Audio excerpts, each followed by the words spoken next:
నమస్తే, welcome to Raj news special stories. నేను చక్రి. దేశంలో 80 కోట్ల మంది రేషన్ బియ్యం తీసుకుంటున్నారు. అంటే దేశంలో సగం మంది పేదరికంలో ఉన్నట్లే. 140 కోట్లు దాటిన దేశ జనాభాలో సగం మంది పేదరికం నుంచి బయటపడాలంటే ఏం చేయాలి? పేదరిక నిర్మూలన ఎప్పుడు పూర్తవుతుంది? ఇంకా ఎన్నేళ్లు పట్టొచ్చు? ప్రభుత్వాలు పాలకులు చేస్తున్న ప్రయత్నాలను బట్టి పేదరిక నిర్మూలన ఎప్పట్లో సాధ్యమవుతుంది?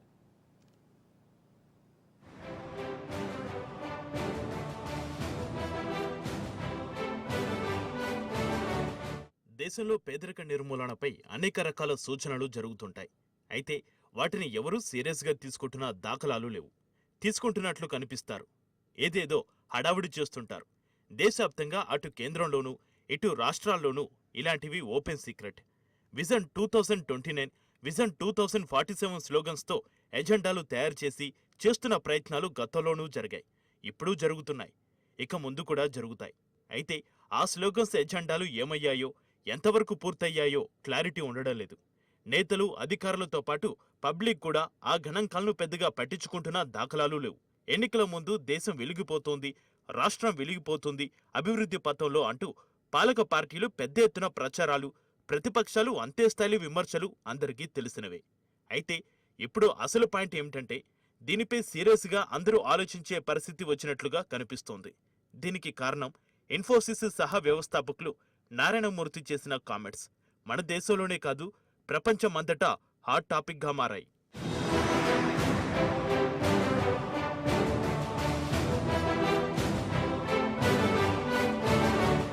ఇంతకు నారాయణమూర్తి చేసిన కామెంట్స్ ఏడాది కిందట చెప్పినవే. భారత్లో ఎక్కడ చూసుకున్నా ప్రైవేటు ఉద్యోగాల పని వేళలు 8 నుంచి 9 గంటల వరకు ఉంటుంది. ఐటీలో కొన్నింట్లో రోజుకు 12 గంటల చొప్పున ఉన్నప్పటికీ వారానికి 2 రోజులు ఆఫ్ ఉంటుంది. అయితే Infosys co founder Narayana Murthy shocking comments చేశారు. గత కొన్నేళ్లుగా అభివృద్ధి సాధిస్తున్న దేశాల సరసన ఇండియా నిలవాలంటే భారతీయ యువత వారానికి 70 గంటల చొప్పున పనిచేయాలని అన్నారు. ఓ ప్రైవేటు పాడ్కాస్ట్ ది రికార్డు మొదటి ఎపిసోడ్లో నారాయణమూర్తి చేసిన కామెంట్స్ యూట్యూబ్లో విడుదలయ్యాక వైరల్ అయింది. ఈ పాడ్కాస్ట్లో భారతదేశ నిర్మాణం, టెక్నాలజీ, తన కంపెనీ ఇన్ఫోసిస్ సహా ఇతర ఎన్నో విషయాలపై తన అభిప్రాయాలను పంచుకున్నారు నారాయణమూర్తి. ఇదే క్రమంలో దేశంలో నేటి యువతపైన కామెంట్స్ చేశారు.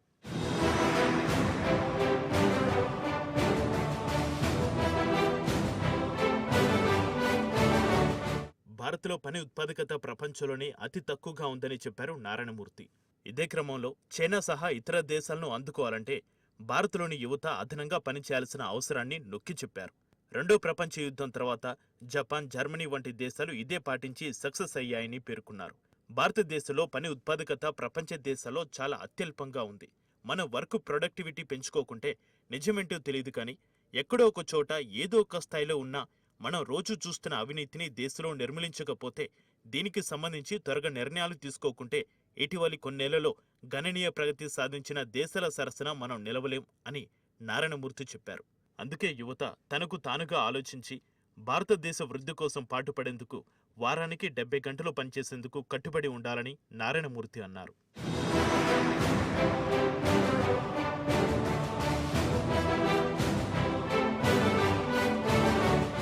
ఏడాది కిందట నారాయణమూర్తి చెప్పిన మాటలు కామన్ మ్యాన్ గుండెల్లోకి చొచ్చుకుపోయాయి. వారి చర్చల్లో తరచూ ప్రస్తావనకు వస్తున్నాయి.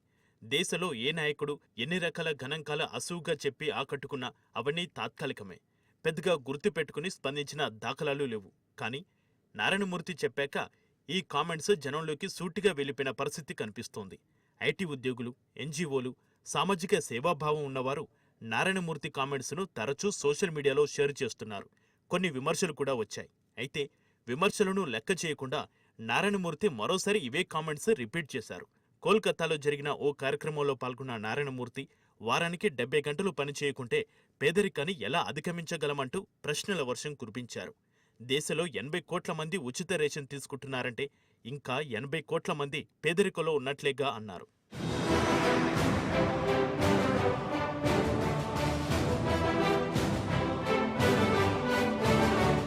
నారాయణమూర్తి కామెంట్స్ బాంబుల్లా పేలాయి. జనం గుండెల్లోకి సూటిగా వెళ్తున్నాయి. వారానికి 70 గంటలు అంటే రోజుకు సగటున 14 గంటలు చేయాలన్న సూచనను సమర్థిస్తున్నవారు, వ్యతిరేకిస్తున్నవారు తయారయ్యారు. సందర్భం వచ్చిన చోటల్లా పేదరిక నిర్మూలనపై నారాయణమూర్తి కామెంట్స్ గుర్తు చేసుకోవడం కామన్గా మారింది. కొంతమంది నెటిజన్లు ఇంతకు ఏంటి రేషన్ కార్డులు, దేశంలో ఎన్ని కార్డులు ఉన్నాయి, ఎన్ని రకాలు ఉంటాయి, ఎవరికి ఎలాంటి కార్డు ఇస్తారు అనే దాని గురించి నెట్టింట ఆరా తీయడం పెరిగిందట.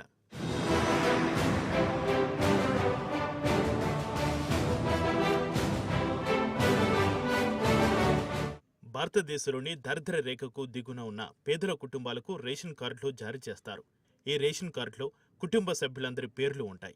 రేషన్ కార్డుదారుల కుటుంబాలకు ప్రభుత్వం తక్కువ ధరకు బియ్యం, పప్పులు, నూనె, గోధుమలు, చక్కెర వంటి నిత్యావసర సరుకులను అందజేస్తుంది.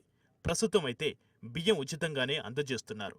ఇప్పుడు అన్ని శాఖలను డిజిటలైజేషన్ చేసి రేషన్ కార్డులు కూడా స్మార్ట్ కార్డుల రూపంలోకి వచ్చాయి. దీని ప్రకారం రేషన్ కార్డుకు కుటుంబ సభ్యుల వేలిముద్రలు పొందుపరుస్తారు.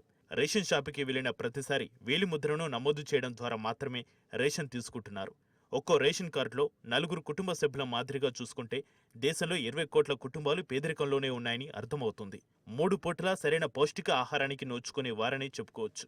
దేశంలో ప్రభుత్వాలు మారుతున్నా రేషన్ కార్డుల సంఖ్య పెరుగుతుందే తప్ప తగ్గడం లేదు. కాబట్టే పేదరిక నిర్మూలన కోసం గతంలో బ్రిటిష్ వారిపై 100 ఏళ్లు పోరాడినట్లు పోరాడాల్సిన పరిస్థితి వస్తుందేమోనని అనిపిస్తోంది.